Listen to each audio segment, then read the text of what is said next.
Lakeside Loops, and today I'm going to show you how to make the Otis Bobble crochet hat. This is I would say intermediate pattern. I wouldn't say it's quite beginner friendly, but it's definitely not too complicated either.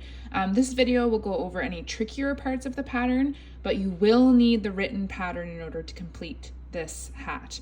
So please either go to my website, lakesideloops.com, where you can find the instructions for free, and then you can follow along on this video tutorial, or you can go to Etsy or Ravelry and download the Otis hat pattern there. It's a printable, ad-free version of the pattern.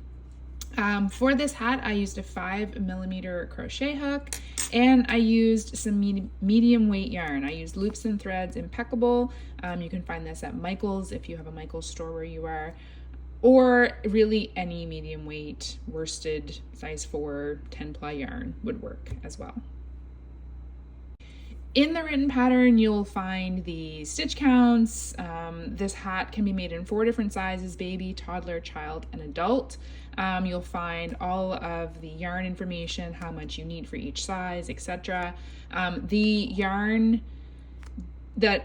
The yardage included does not include enough for a pom-pom. So you will either need a faux fur pom-pom or to buy extra yarn so that you can make a yarn pom-pom. This hat does require a pom-pom on top, just the way that it's finished. This hat is worked flat in rows, and then it is seamed together along the back. It's an invisible seam, and then stitched together along the top to close up the top of the hat. So not in the round, it is worked flat, which a lot of crocheters or beginners find easier.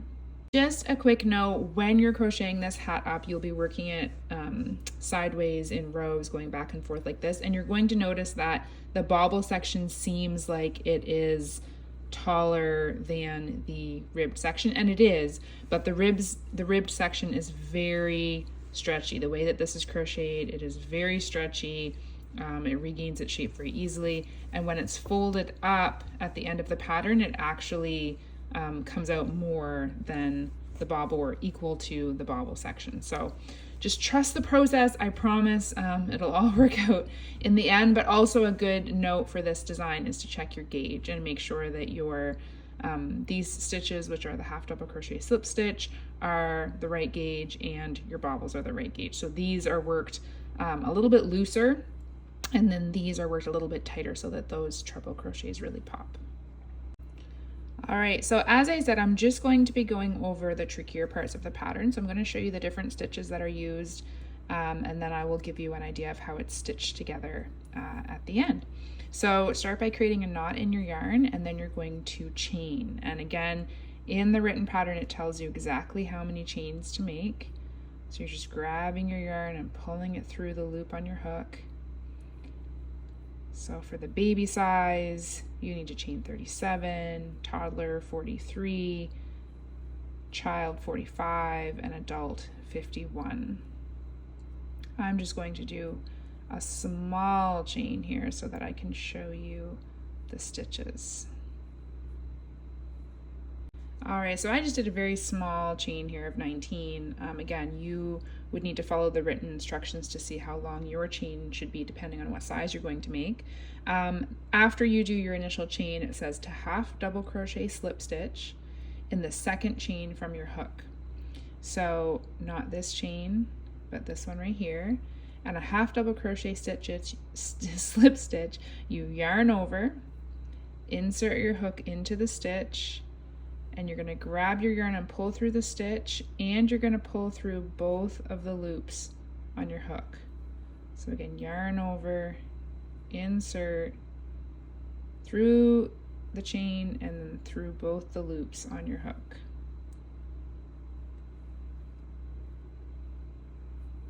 And that is a half double crochet slip stitch.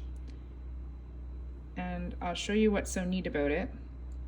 So when you're making it up, you can see your typical 2 bars here, the front loop and the back loop. But then on the back side, you're also creating this back bar, which we will work into on the reverse, and it'll create this beautiful ribbed look that you see in the hat.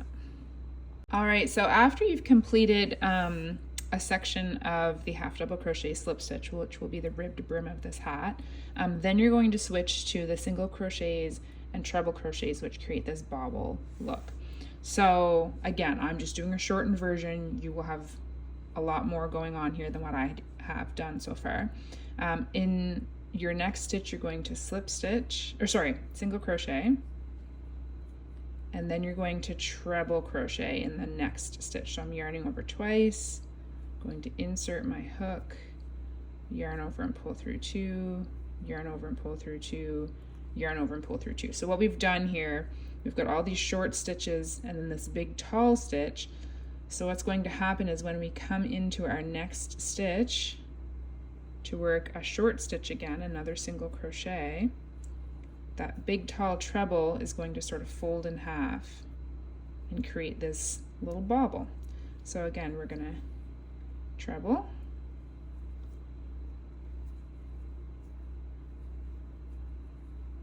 so big tall stitch, and then we're going to go back in for a tiny little slip stitch, and you get these little bobbles. So again, yarn over twice, insert into the chain, yarn over and pull through 2, pull through 2, pull through 2, and then into my next stitch I'm going to work a little single crochet. You can see how those are popping. And sometimes, I'll do another one here, you complete your treble, 1, 2, 3, and then when you go in to single crochet, the treble pops to the back side of your work. So do you see how that popped to the back? You can just take your finger and push it through to the front. Okay, so you want them all these little bobbles to be on the same side. And then these last 2 stitches are single crochets. Then we're going to chain 1 and we're going to turn, and for row 2 we are going to single crochet into this first stitch,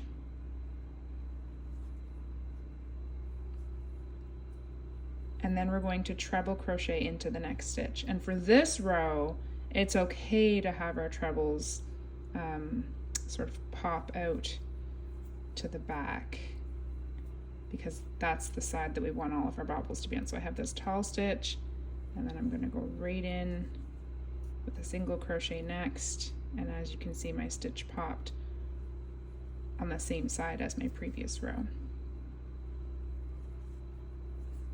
So we're just going back and forth between these trebles and then a single crochet, and we're going to continue to do this until we get to our ribbed section. So you will have a certain number of stitches that it will tell you where to stop. But you should stop with a treble crochet and then move into your half double crochet slip stitches again. So in my case, this is where my bobble section ends. I've just completed a treble. Now I'm going to move into the half double crochet slip stitches. So you can see here that all of these stitches have this back bar. If you look at the top, you can see your normal front loop and back loop that you have when you make a stitch, and then there's this third loop back here that runs along the back of each stitch, and that's what we're going to be working into. So I'm going to yarn over to complete my half double crochet slip stitch, and I'm going to work my hook into that back bar, grab my yarn and pull it through that back bar and then through both the loops on my hook. So again, I'm yarning over, working into that back bar, grabbing that yarn and pulling it through both the loops on my hook. So again, this is the front and back loop of the stitches that we made, and then these are the back bar that we want to be working into. So yarn over into that back bar, and we want to keep these half double crochet slip stitches nice and loose because it makes it easier to work into, and it will also help even out the height difference between our half double crochet slip stitch ribbed section of the brim and then our bobble, treble, and single crochet section of the body of the hat. So we're just going to continue to do this until we get to the end of this row.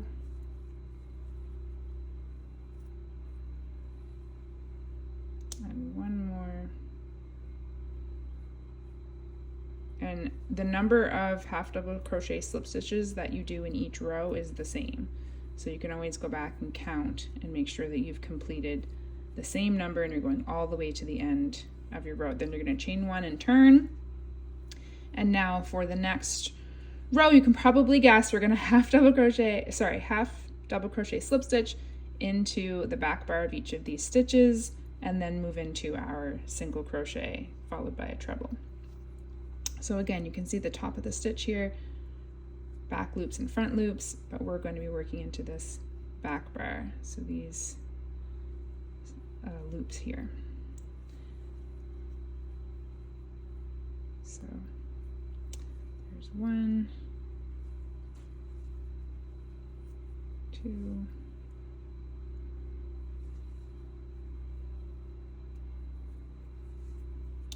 and so on.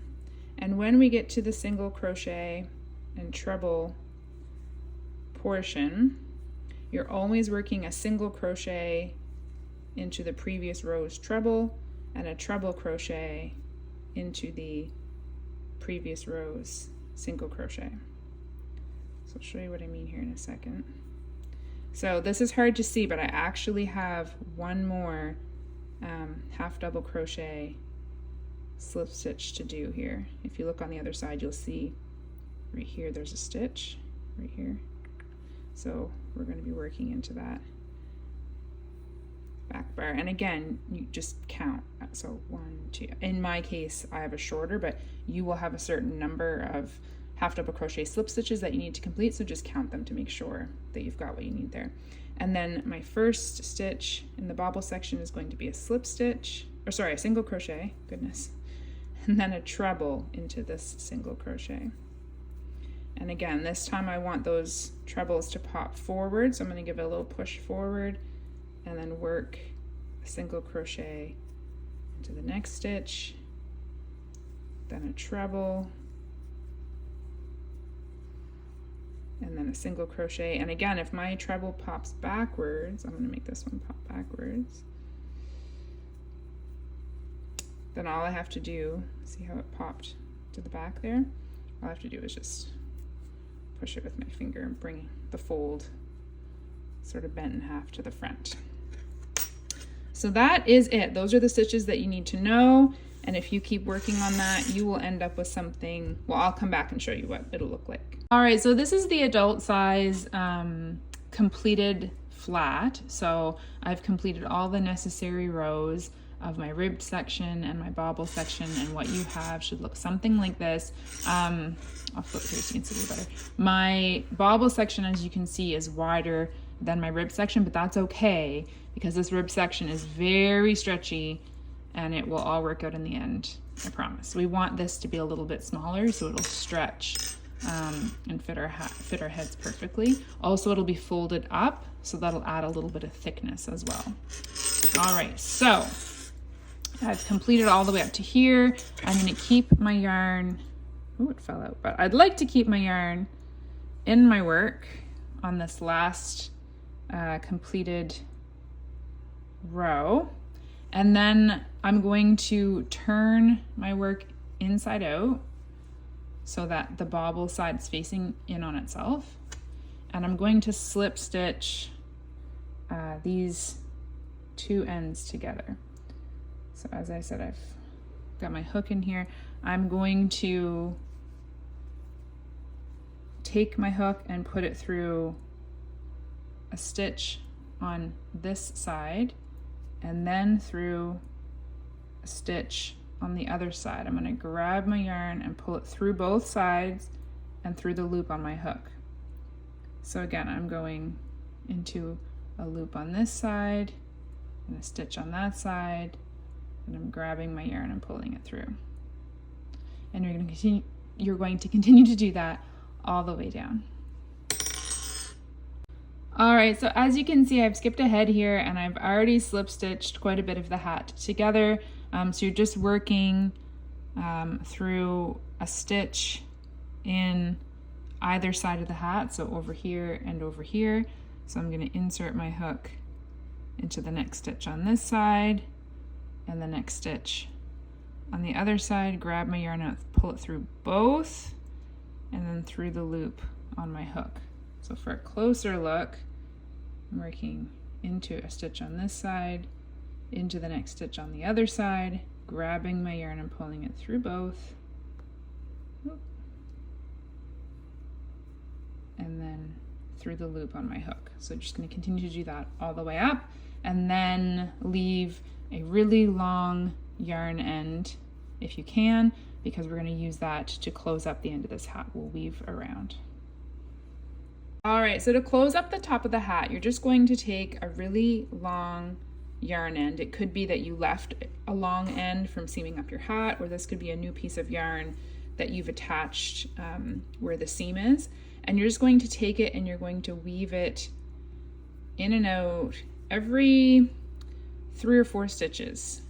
Just in and out all the way around the top of the hat. I'll show you here. So I pulled it out there. I'll grab it again about here. Pull it to the inside. Grab it again and pull it back to where I started. Now, I'm going to take this end that I just weaved all the way around, back and forth, and I'm going to pull it tight, and you will see the end of this hat will close right up for you. Just like that. So you just secure that yarn, and then you can attach your pom-pom, and your hat is complete. You just need to fold up your brim.